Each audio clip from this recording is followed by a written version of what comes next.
Bonjour, je suis ravi de vous retrouver pour cette nouvelle vidéo. On va aujourd'hui encore parler d'arts martiaux, de karaté en particulier et de caractères, donc de langue japonaise ou en tout cas de langue japonique vu qu'on va aussi parler d'okinawanais. Eh bien on va parler de Funakoshi Gichin et de son nom. Alors avant ça, n'oubliez pas les trois choses pour soutenir cette chaîne. Vous mettez le pouce en l'air pour montrer à YouTube que la vidéo vous a plu. Vous pouvez partager cette vidéo et puis vous vous abonnez, là il y a l'histoire de cloche, je ne sais pas quoi, et puis en bonus, mettez un commentaire. Ça fait toujours plaisir. Alors, Funakoshi. Funakoshi, pour beaucoup de gens, Funakoshi, c'est ça. Funakoshi. Mais, ça, c'est comment dire, c'est une translittération.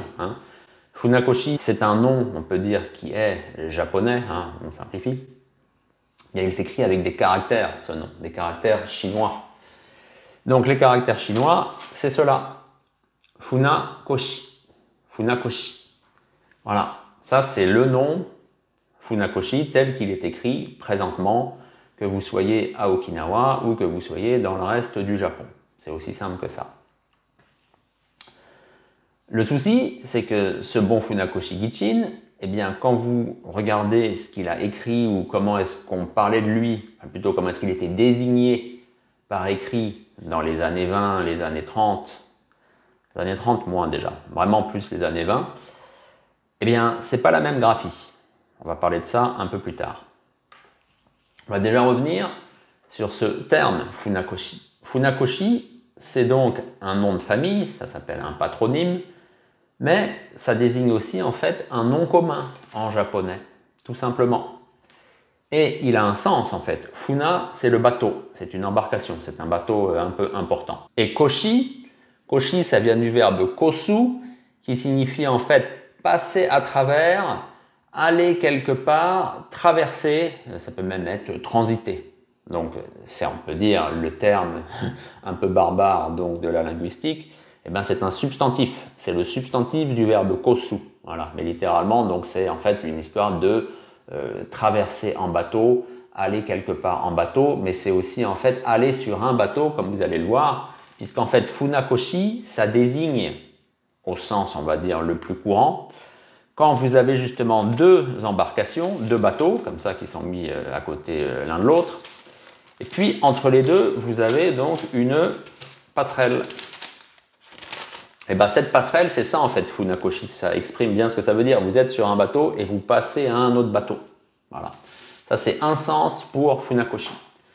Funakoshi a un autre sens, c'est quand vous êtes sur une presqu'île, puisque je vous rappelle aussi bien Okinawa que le reste du Japon, étant donné que ce sont des contrées insulaires, et il y a forcément un moment où on s'avance vraiment comme ça, et ça forme une presqu'île, et bien on est entouré d'eau, donc c'est comme si on était déjà sur un bateau et qu'on allait traverser donc en bateau pour aller comme ça dans la mer. Voilà. Donc c'est une histoire de bateau, Funakoshi. Retenez ça.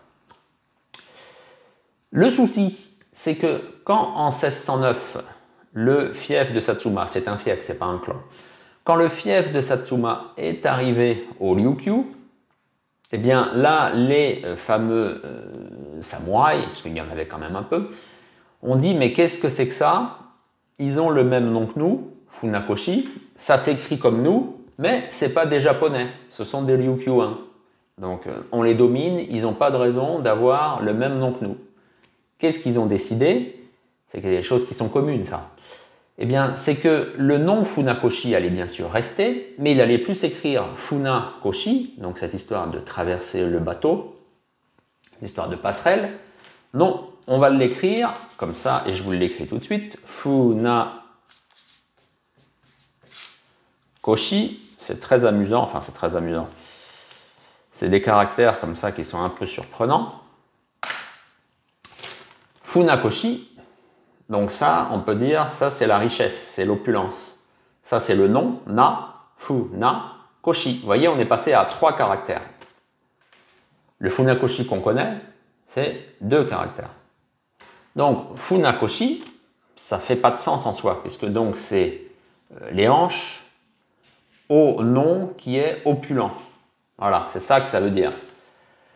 Donc, forcément, on peut dire que c'est très étrange, mais c'est normal, c'est juste une valeur phonétique. Il ne faut pas chercher de sens. C'est, on a décrété, on va prendre un caractère qui se lit fu, on va prendre un caractère qui se lit na, on va prendre un caractère qui fait koshi, Funakoshi. Et donc Funakoshi Gichin, dans les années 20, quand il a sorti des ouvrages, eh ben, vous voyez que ici, le nom de l'auteur, c'est ce que je viens de vous écrire, Funakoshi. Bon, après, là, Gichin, ça ne change pas, bien sûr.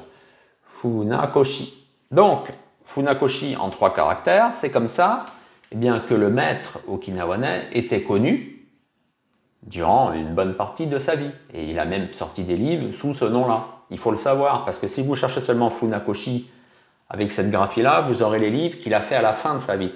Son autobiographie, le livre de 1943, Kalate Newmon. Mais avant, non, c'était comme ça. Voilà. Pour Kalate Dokyohan, il avait déjà changé, je crois. Il avait repris ce nom-là. Parce que c'est ça, en fait.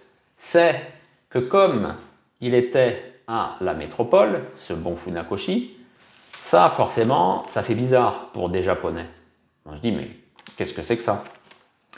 En reprenant la graphie de ses très lointains ancêtres, on va dire pré-1600, eh ben, il avait de nouveau un nom qui était comme un nom japonais. Puisqu'en fait, bien entendu,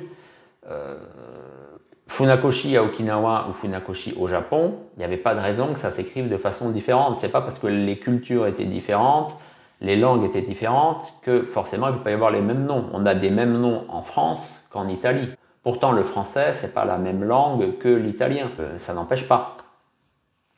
Et Funakoshi, c'est pareil, c'est un nom qu'on trouvait dans les 2 zones culturelles. Les zones Ryukyu et zone Yamato, donc Okinawa, Okinawa et Japon, Japon. Voilà.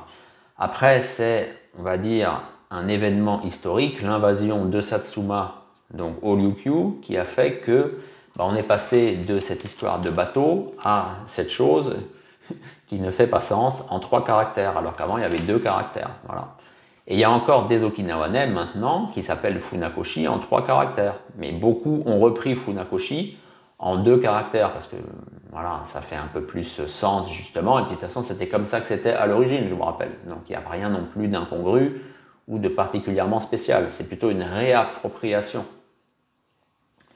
Voilà. Donc c'est comme ça, quand il y a, comment dire, des actes de colonisation, tout ça, on sait que les dominants, les envahisseurs, ils imposent leur loi. Par exemple, là, la loi, c'était de passer de ça, 2 caractères qui font sens, à 3 caractères qui ne veulent plus rien dire, puisqu'il est question, je vous dis, de hanche au nom abondant, au nom riche. Qu'est-ce que ça fait sens? Absolument pas. Mais il faut le savoir, voilà, c'est comme ça, c'est une particularité de Funakoshi Gichin. Il a eu en fait le même nom, c'est clairement le même nom, mais il s'écrivait de façon différente selon les époques, et il faut le savoir. Après, c'est bien sûr le japonais, les caractères chinois, ça ne vous intéresse pas, voilà, ça ne va rien vous changer. Mais si voilà, vous vous intéressez au japonais, si vous connaissez le japonais, si vous cherchez les livres de Funakoshi, il faut savoir qu'il y a 2 façons d'écrire son nom, donc en fait, 2 manières de les trouver. Voilà. Donc, pour en apprendre plus sur Funakoshi, je vous recommande de lire le bouquin que j'ai écrit, Un art okinawanais à la métropole. Je fais une biographie assez intéressante de lui. Il y a des textes inédits de lui également. C'est un livre que vous trouvez par exemple sur Amazon, chez Budo Store. Budo Store vient de m'en commander, donc commandez, allez chez Budo Store. Il faut faire vivre comme ça les commerces indépendants. Et puis voilà, je pense qu'on a fait le tour. Merci de m'avoir suivi jusque-là et puis à bientôt pour une nouvelle vidéo.